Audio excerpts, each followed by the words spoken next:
5 जुगाड़ू बहू के ससुराल की पहली शादी। पायल को तैयार करके उसे हॉल में लाया जाता है। पायल चाय नाश्ते की ट्रे लेकर वहां जाती है जहां लड़के वाले उसका इंतजार कर रहे थे। लीजिए आप नाश्ता कीजिए, हमारी बेटी पायल ने सब अपने हाथों से बनाया है। खाना तो बहुत स्वादिष्ट है। हाँ, और लड़की भी बहुत सुंदर है। बहन जी हमें तो रिश्ता मंजूर है। तो बहन जी हमारी तरफ से भी रिश्ता पक्का। बस फिर कोई अच्छा सा मुहूर्त देखकर जल्द ही शादी फिक्स कर देते हैं, चटमंगनी पट ब्याह। इस तरह रिश्ता तय हो जाता है और सब फिक्स करने के बाद जब लड़के वाले वहां से चले जाते हैं, ये रिश्ता फिक्स हो गया, अब हमारी ननद की शादी होगी, हम धूमधाम से सब करेंगे। हाँ, हमारे ससुराल की ये पहली शादी है, इसमें हम खूब एंजॉय करेंगे।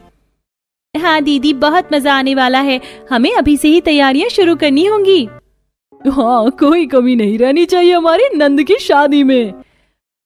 मेरी शादी के लिए मुझसे ज्यादा एक्साइटेड तो आप सब लग रही हैं, कुछ ज्यादा ही खुश हो रही हैं आप। हाँ, तो खुश कैसे नहीं होंगे, हमारी प्यारी नंद की शादी जो है और ये हमारे ससुराल की पहली शादी भी है, तो इसमें हम कोई कसर नहीं छोड़ेंगी और हम खूब धमाल करेंगे। 5 भाभियां शादी के लिए बहुत खुश थी और उसकी प्लानिंग कर रही थी। तभी उनकी नजर अपनी सास पर पड़ती है जो थोड़ी उदास थी। क्या बात है मम्मी जी, कोई परेशानी है? हाँ, शादी बरसात के मौसम में फिक्स हुई और बारिश का मौसम है तो कुछ ना कुछ परेशानी तो जरूर लाएगा। अरे तो क्या हुआ मम्मी जी, एक बारिश ही तो है, इसमें इतना परेशान होने वाली क्या बात है, हम है ना, चिंता मत कीजिए, हम सब संभाल लेंगे। बस उसी दिन से घर में शादी की तैयारियां होनी शुरू हो जाती हैं। घर में खुशी का माहौल छाया हुआ था। सबसे ज्यादा खुशी तो 5 बहुओं को ही हो रही थी कि एक दिन चलिए आज हम शॉपिंग करने चलते हैं। पायल के लिए बहुत सारे कपड़े भी तो खरीदने हैं, उसकी शादी का लहंगा भी लाना है। सिर्फ कपड़े ही नहीं, बहुत सारा सामान खरीदना है, मैंने सारी लिस्ट बना ली है। हाँ ठीक है, जब लिस्ट तैयार हो गई है तो चलो सामान ले ही आते हैं। तीनों सास बहुएं शॉपिंग करने जाती हैं, लेकिन जब वो वापस घर लौट रही थीं तब बहुत तेज बारिश हो जाती है, जिसकी वजह से घर आते आते सब पूरी तरह भीग जाते हैं। देखा, मैंने कहा था ना, बारिश में शादी करना बिल्कुल आसान नहीं। कोई बात नहीं मम्मी जी, इसमें परेशानी की क्या बात है, शादी के साथ साथ हम बारिश का भी मजा ले लेंगे। दिन गुजरते हैं और शादी का दिन नजदीक आ रहा था। एक दिन, पायल चलो हम तुम्हारा लहंगा ले आते हैं, अब तक तो सिल भी गया होगा। हाँ भाभी, चलो चलते हैं, मैं भी तो देखूं मेरा लहंगा कैसा बना है। हाँ चलो। दोनों ननद भाभी दर्जी के पास जाती हैं और वहां से लहंगा लेने के बाद मार्केट का सारा काम खत्म करके शाम को घर वापस लौटती हैं। फिर अगले दिन जब पायल लहंगा ट्राई करती है, लेकिन उसे लहंगा आता ही नहीं क्योंकि उसका साइज छोटा था। भाभी, मुझे तो ये लहंगा आ ही नहीं रहा है, ये लहंगा तो छोटा है, अब मैं क्या करूंगी भाभी। क्या कहा, लहंगा छोटा है? लेकिन ऐसा कैसे हो सकता है, हमने तो टेलर को सही नाप दिया था। सब टेलर की गलती है, हमें अभी उसके पास जाना चाहिए और अभी इस लहंगे को ठीक करवा कर आते हैं। हाँ, और उस टेलर को अच्छे से सुना कर भी आना, ऐसे कैसे इतनी बड़ी लापरवाही कर सकता है वो। पायल और उसकी भाभियां जब टेलर की दुकान पर जाती हैं तो वहां जाकर उन्हें पता चलता है कि टेलर तो वहां है ही नहीं, वो किसी काम से दूसरे शहर गया और कुछ दिन बाद ही लौटेगा। भाभी, अब मैं क्या करूंगी, 3 दिन बाद ही मेरी शादी है, अब तो कुछ नहीं हो सकता, इतनी जल्दी लहंगा ठीक कैसे होगा, सब खराब हो गया भाभी। पायल तुम शांत हो जाओ, कुछ खराब नहीं हुआ है। हाँ, हम कुछ जुगाड़ करते हैं और तुम्हारा लहंगा ठीक करते हैं। सभी घर वापस आ जाते हैं और पायल की 5 भाभियां उस लहंगे को ठीक करने में लग जाती हैं। वो एक्स्ट्रा कपड़ा और कुछ सुंदर फूल लेकर उस मटेरियल से लहंगे का कपड़ा बढ़ाकर उसे ठीक कर देती हैं। वाह भाभी, आप सबने तो कमाल कर दिया, देखो तो अब ये लहंगा मुझे कितना अच्छी तरह से फिट हो रहा है, सच में आप लोग तो बिल्कुल कमाल हो। हमने कहा था ना कि हम सब ठीक कर देंगे। हाँ भाभी, नहीं तो मुझे तो बहुत टेंशन हो रही थी।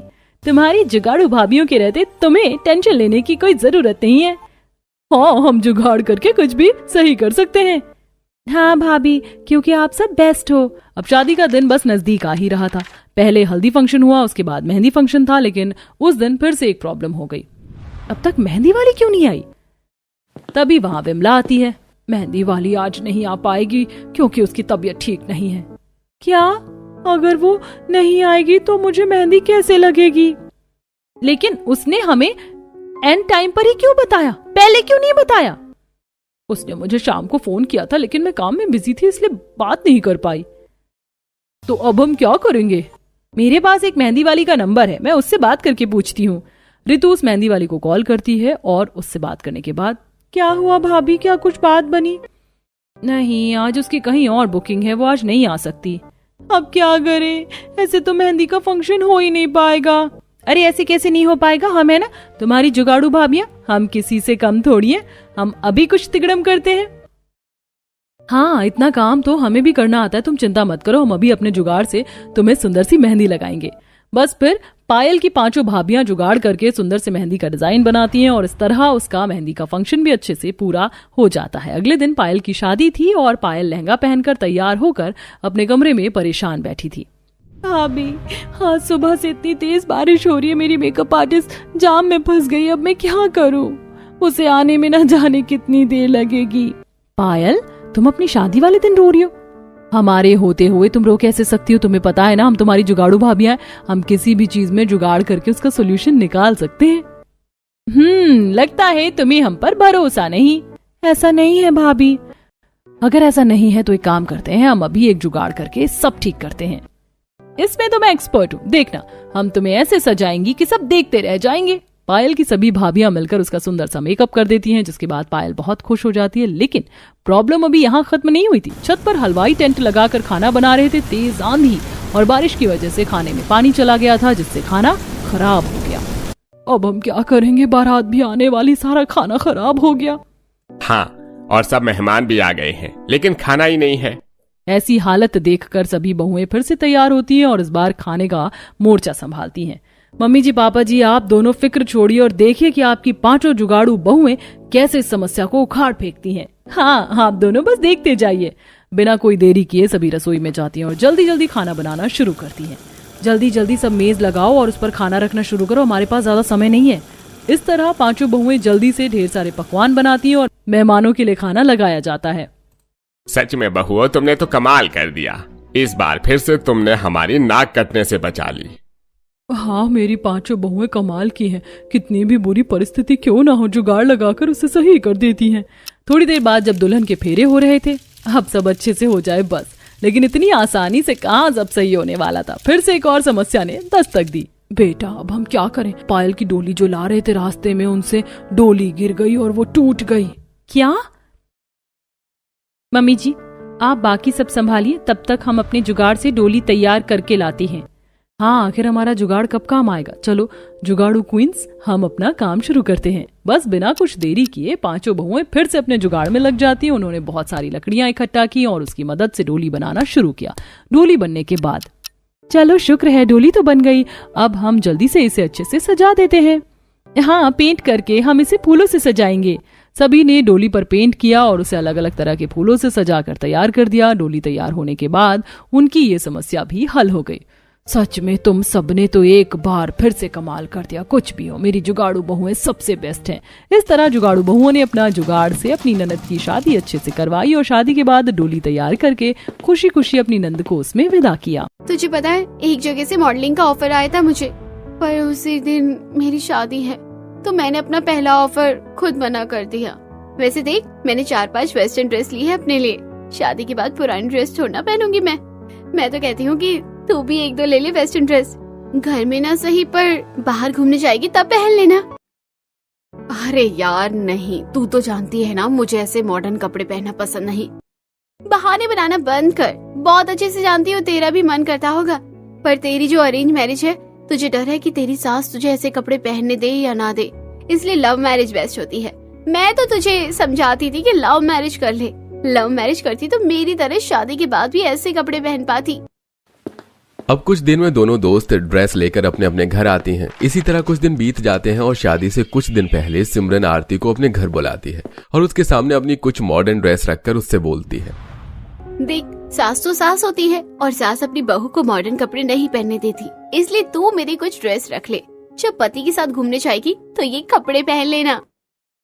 मेरी सास मुझे जैसे कपड़े पहनाना चाहेगी मैं पहन लूंगी। मुझे इन कपड़ों की जरूरत नहीं है। मैंने आज से पहले ऐसे कभी कपड़े पहने नहीं हैं। मुझे तो खुद शर्म आती है। पर तू ऐसा क्यों बोल रही है कि सास सास होती है? तू तो लव मैरिज कर रही है।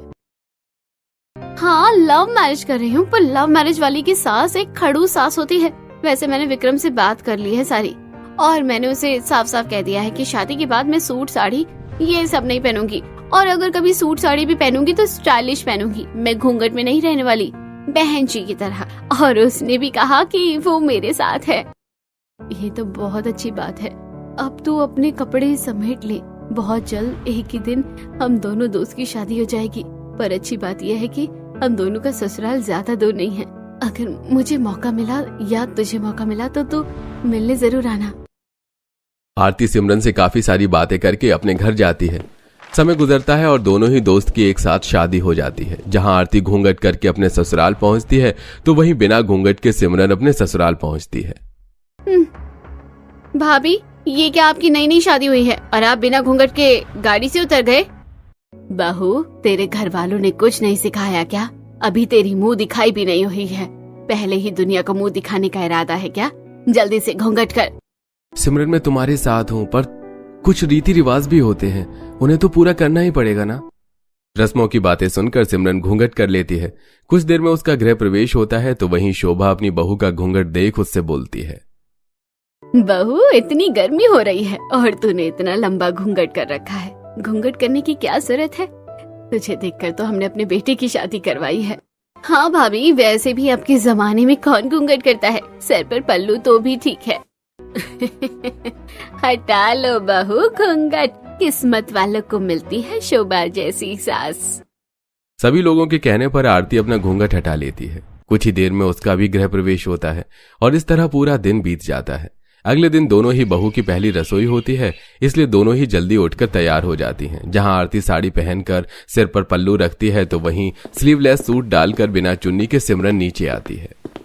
बहू, ये क्या बेशर्मी है? माना कि तुम्हारी लव मैरिज हुई है, पर इसका मतलब ये तो नहीं कि तुम शादी के अगले ही दिन ऐसे कपड़े पहनो। जल्दी से जाकर कपड़े बदलो।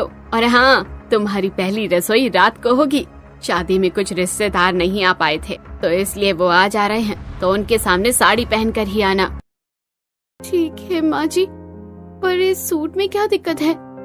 माँ, भाभी को आए अभी एक दिन भी नहीं हुआ है और वो आपसे सवाल कर रही हैं। बहू, हमारे घर की बहू ऐसे कपड़े नहीं पहनती। अभी तुम्हारी नई नई शादी हुई है, कम से कम शादी के कुछ दिनों तक तो हमारी इज्जत रख लो और ढके हुए कपड़े पहन लो। किसी भी वक्त कोई भी आ जाएगा तुमसे मिलने, और अगर वो तुम्हें ऐसे कपड़ों में देखेंगे तो मेरी क्या इज्जत रह जाएगी उनके सामने? सोचा है कभी? सिमरन, तुम सब कुछ मुझ पर छोड़ दो और अभी जाकर प्लीज ऐसा सूट डालो जिसकी बाजू पूरी हो। तुम्हें मुझ पर विश्वास तो है ना? विक्रम के कहने पर सिमरन जाकर कपड़े चेंज कर लेती है तो वहीं शोभा अपनी बहू की साड़ी देख सिर पर हाथ रखकर उससे बोलती है, हे भगवान, कैसी बहू मिल गई है मुझे। क्या हुआ माँ, तुम ऐसा क्यों बोल रही हो? आरती से कोई गलती हो गई है क्या? बेटा, मेरी बहू आजकल की है और इसे देखो, हमारे जमाने में जी रही है। बहू हमारे जमाने में लड़की शादी करके आती थी, घूंघट करती थी, साड़ी पहनती थी, पर अब की लड़कियां सूट पहनती है, स्टाइलिश कपड़े पहनती है।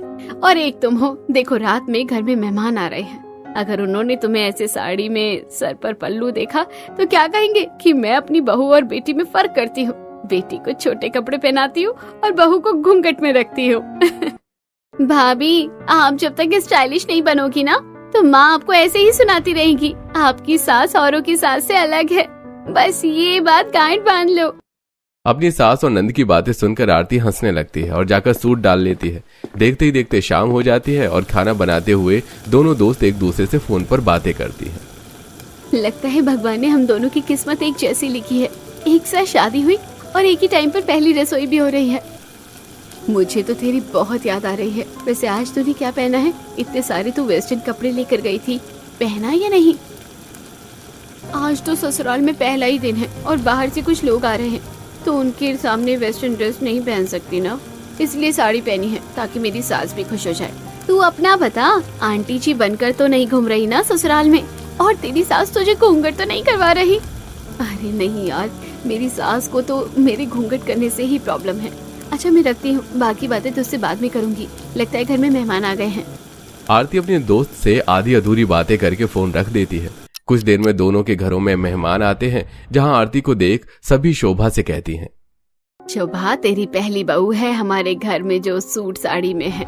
अपनी बहू को थोड़ा बोल, खुद को बदले। कहीं ऐसे तो नहीं तूने ही बेचारी को ऐसे कपड़े पहनने के लिए मजबूर किया हो?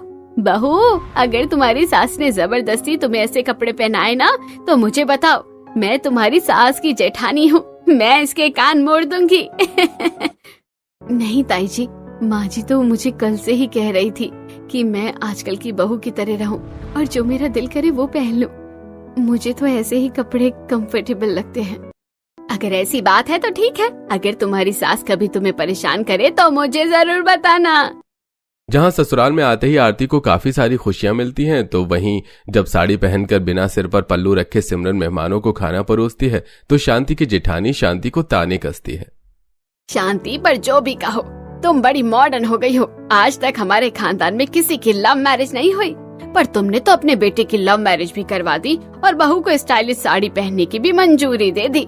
अब जो स्टाइलिश साड़ी पहनती है, भला वो घूंघट कहाँ से करना सीखेगी, कहाँ से जानेगी? बहू बड़े कुछ बोल रहे हैं, अब क्या सुनाई भी नहीं देता?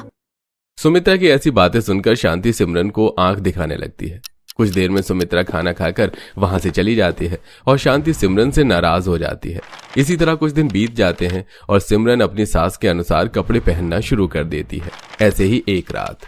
विक्रम, तुमने तो कहा था कि तुम मेरा साथ दोगे, मुझे बाहर घुमाओगे, मुझे वेस्टर्न कपड़े पहनने दोगे, पर यहाँ देखो मुझे माँ जी की वजह से आंटी जैसे कपड़े पहनने पड़ते हैं।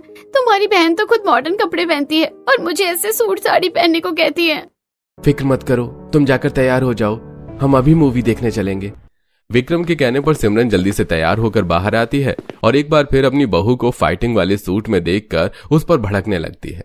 इस घर में मैं हूँ या नहीं, जब तुम्हें अपने ही मन की करनी है, और तुम दोनों इस वक्त कहाँ चले ऐसे कपड़े पहनकर? वो माँ जी, जब से शादी हुई है हम बाहर नहीं गए ना, तो इसलिए आज हम बाहर जा रहे हैं।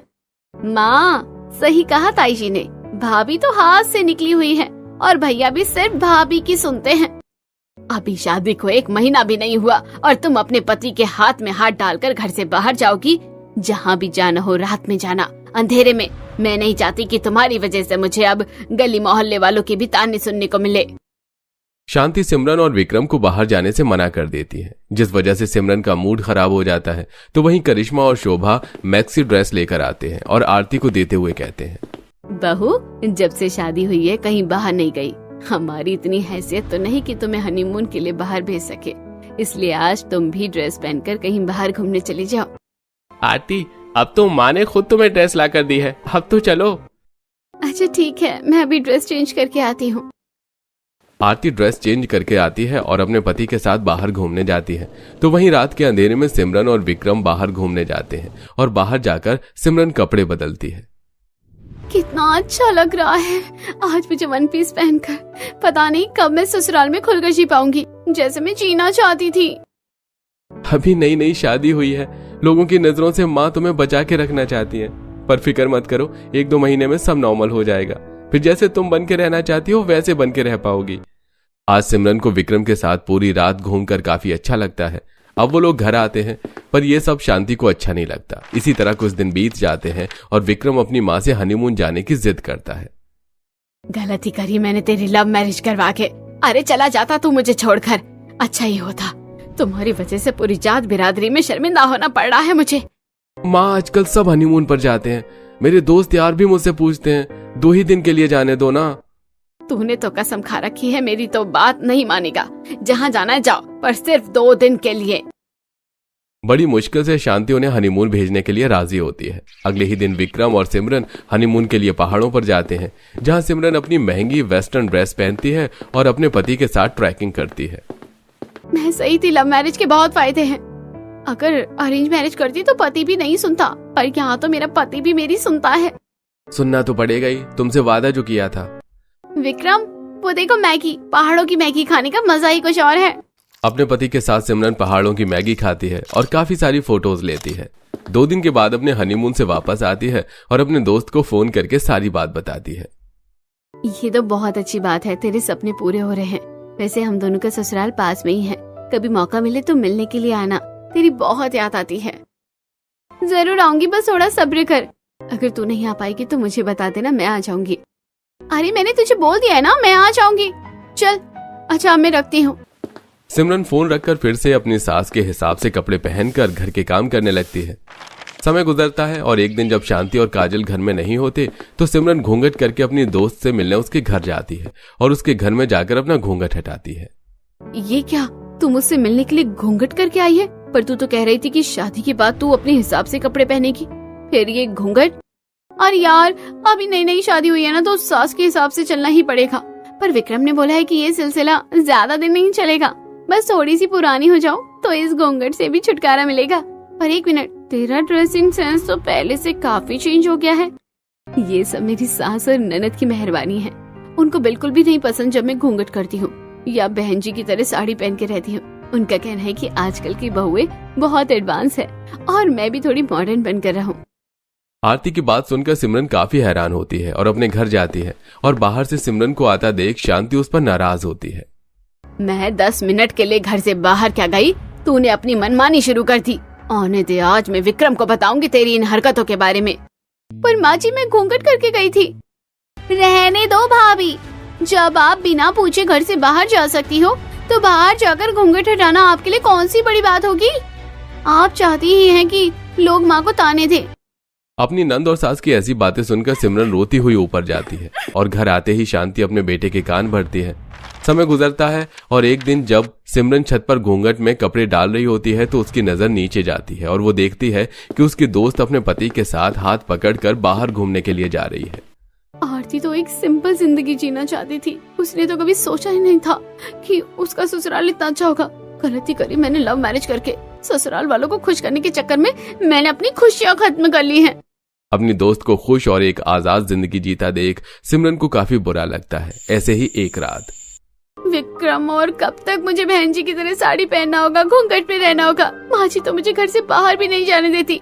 तुमने मुझसे वादा किया था कि मैं अपने हिसाब से कपड़े पहन सकती हूँ, जिंदगी जी सकती हूँ, पर यहाँ तो कुछ ऐसा ही नहीं हो रहा है। सिमरन, तुम क्या चाहती हो कि मैं तुम्हारी वजह से माँ से लड़ूं? हमारे घर के जो रीति रिवाज हैं वो तुम्हें अपनाने ही पड़ेंगे।